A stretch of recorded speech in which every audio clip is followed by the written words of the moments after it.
The Japanese word ronin describes a samurai without a master who wanders alone.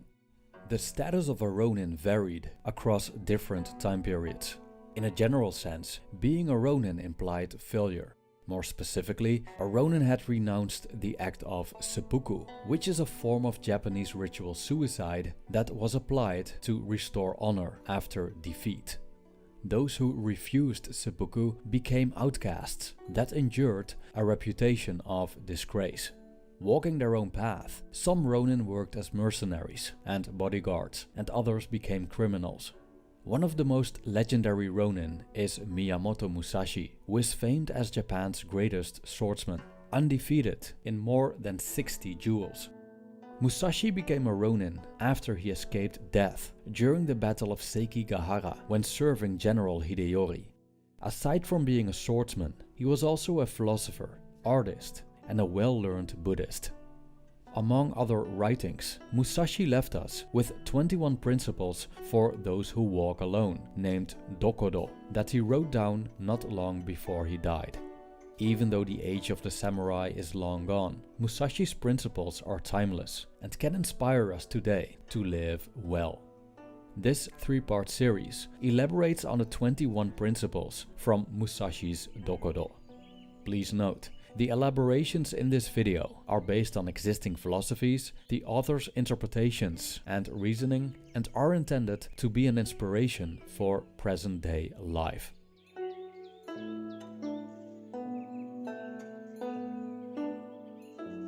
1. Accept everything just the way it is. In the Book of the Five Rings, Miyamoto Musashi explains the way of the warrior through the art of sword fighting. When reading this book, it becomes clear that the way means a life of ongoing practice. Especially when we look at this from a Buddhist lens, we can conclude that the only effective way of practice is based on the acceptance of how things currently are. We cannot improve if we aren't willing to be novices at first. Part of meditation practice, for example, is the acceptance of the current state of affairs in order to strengthen the mind. But Musashi goes even further by saying that a warrior should resolutely accept death. Death is not just an inevitable part of life, but also an acceptable fate to preserve honor, according to old Japanese traditions. The act of seppuku is based on the idea of honorable death that follows in a situation when staying alive would be a disgrace. For example, when someone has failed his or her duty. Now, especially for the modern Western mind, this idea is extreme. Nevertheless, the resolute acceptance of death can help us to accept that it's a path we all take someday. In Buddhism, there's a practice called corpse meditation, during which one can contemplate death in the presence of a dead body, or simply by imagining one.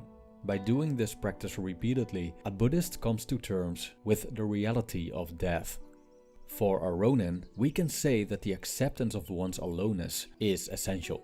Musashi, for instance, had to face the world without the support of a school or master, traveling the land and fighting duels to perfect his skill. Thus, he walked a very solitary path on which one can only flourish when aloneness is accepted. 2. Do not seek pleasure for its own sake. Despite his ronin status, Musashi emphasized virtue above pleasure. He could have become a mercenary or a thief, but he chose to develop himself spiritually, to perfect the art of the longsword, and sacrificed his life for the greater good multiple times. At most, pleasure should be a side effect of one's pursuit of virtue. The meaning of virtue is different across time periods, as ethics and views on morality change over time. But we can distinguish pleasure-seeking, meaning the pursuit of selfish gratification of the senses, from doing something good for the world without taking sense gratification into account. Musashi's attitude toward pleasure is very similar to Stoic and Buddhist attitudes that go together with sense restraint. Epictetus, for example, argued that in the long term, the victory of abstaining from pleasure is better than to be overpowered by it. The Buddhists argue that sensual pleasure in itself isn't enjoyable at all. It's simply a scratch to an itch that will worsen if we keep scratching, to the point that it will lead us astray. For a Ronin, it can be vital to keep pleasure-seeking at bay. As Ronins wander alone, the pursuit of pleasure can become a trap, in which they get entangled in the world in destructive ways. The pursuit of tasty food, cheap entertainment, lust, not only tethers people to the mundane, it also holds them back from practice, which, according to Musashi, could lead to a deeper spiritual understanding. In his days of solitude, Musashi could have never perfected his swordsmanship if he had indulged in pleasure. 3. Do not, under any circumstances, depend on a partial feeling. Feelings are important as they indicate that something is going on, but they aren't always ideal when it comes to making decisions. The problem with feelings is that they're often based on irrational thinking, thus based on a delusional view of reality. Therefore, feelings are, in many cases, partial, as they don't tell us the whole story, which means that acting upon them can lead to actions that might be wrong and destructive.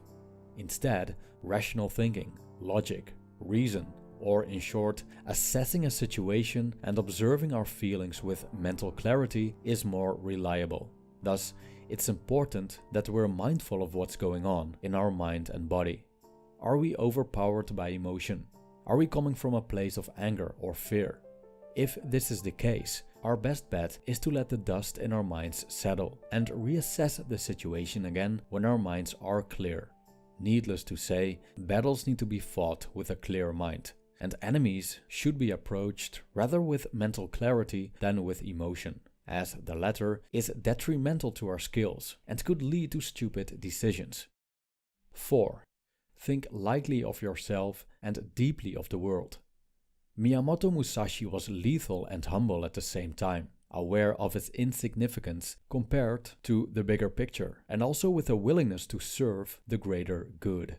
Thinking lightly of ourselves means that we acknowledge that we aren't that important. Of course, we're inherently valuable as human beings, but the reality is that if we die tomorrow, the world probably doesn't stop spinning. If we compare ourselves to the universe, we're incredibly small and, above all, dependent on the whole. Why think so highly of ourselves and elevate ourselves above the environment when we're utterly dependent on it? The universe is so incredibly vast, so complex, so much more than this ego in our heads. And by realizing this, we know that not being humble doesn't make any sense. A Ronin was probably aware of this, as facing the world alone can be an eye-opening experience in regards to how small and vulnerable we are. So it's not a bad idea to take ourselves with a grain of salt sometimes and reflect on how significant our lives truly are. This doesn't mean that we should remove ourselves from the equation, but that we always try to be aware of the proportions between ourselves and the environment, so that we don't inflate our self-importance and become deluded. 5. Be detached from desire your whole life long. Desire and aversion are two sides of the same coin. If we are averse to something, it means that we desire to not incur the thing we're averse to. Desire, thus, means that we let our happiness depend on something that lies outside of us. Unfortunately, outside circumstances are beyond our control, so if we let our happiness depend on them, we've put ourselves in an unreliable position. Needless to say, this approach to desire is very stoic. The Buddhists see desire, or more specifically, attachment, as the root of suffering. Being attached to desire means that we're fixed on our pursuit of external things, assuming that this pursuit will make us happy. Musashi tells us that despite the vastness of the external world and the smallness of ourselves, the key to well-being lies within. I quote, "There's nothing outside of yourself that can ever enable you to get better, stronger, richer, quicker, or smarter. Everything is within. Everything exists. Seek nothing outside of yourself." End quote.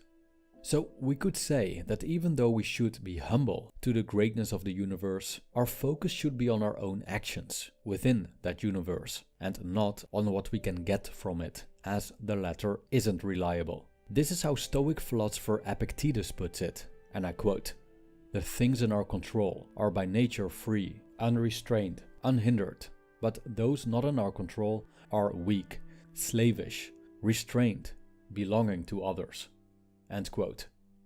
Musashi justly realized that desiring things not in our control isn't an effective strategy for a good life. Experience teaches us that following desire can lead to addiction. 6. Do not regret what you have done. Self-reflection and the ability to see what we did wrong and how we may have hurt other beings is a very valuable skill, which is essential when it comes to building meaningful relationships and avoiding past faults in the future. But repeatedly beating ourselves up over the mistakes we made in the past isn't going to help anyone.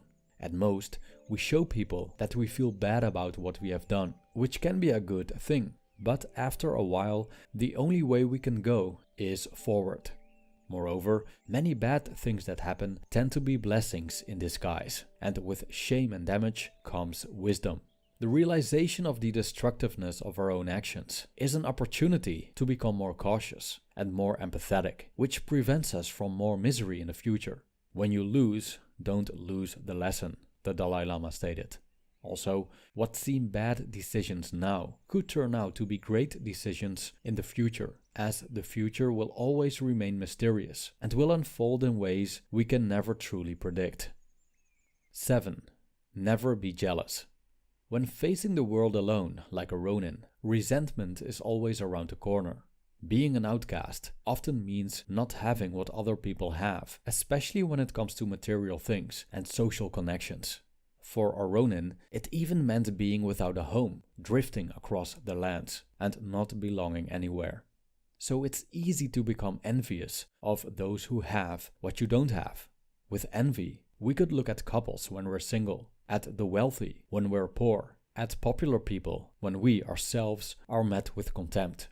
It's pain, based on a desire of wanting things to be different than they are, of wanting what other people have, but for some reason we don't have.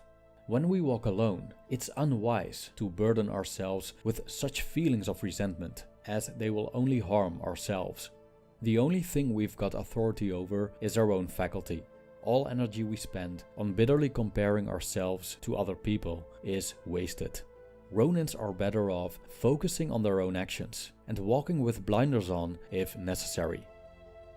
These were the first 7 principles from Miyamoto Musashi's Dokudo in the first part of this 3-part series. Thank you for watching.